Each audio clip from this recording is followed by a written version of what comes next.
Samantala, magsisimula na ang Oplan Balik Bahay sa Gitbuhay ng Department of Social Welfare and Development na inaasahang tutulong sa mahigit 3,000 pamilya na nakatira sa lansangan sa Quezon City at ng Manila. Ang kabuuang detalye, kunin naman natin mula sa aming kasamang si Sweden Velado, mag-uulat live via phone.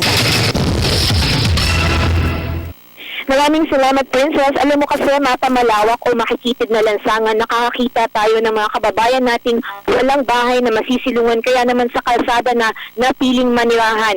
Sa pinakahuling datos ng Department Welfare and Development o DSWD, nito lamang Marso, lumabas na sa National Capital Region, mayroong 12,000 individual na pakalat-kalat sa lansangan.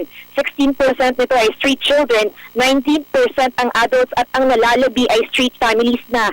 Sa sama-samang pagbibigay pag-asa sa mga pamilyang nasa lansangan, sisimulan na ng DSWD ang Oplan Balik Bahay sa Gitbuhay, iba't ibang lokal na pamahalaan at mga pinuno nito, non-government organizations, health and education service providers at mga pribadong grupo.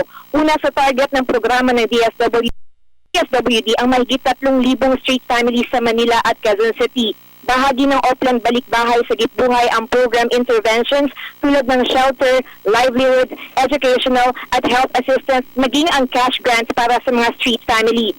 Bawat pamilyang masasagip, bibigyan ng starter kits na may lamang cooking at hygiene materials para sa 6 na buwan.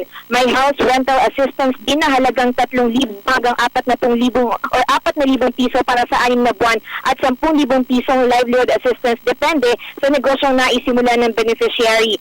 Princess, target ng DSWD zero incidents bago matapos ang taon at kung magtagumpay ang susunod na lungsod na pagtutuunan nila ng pansin ay Pasay. Para sa Telebisyon ng Bayan, ako si Sweden Velado.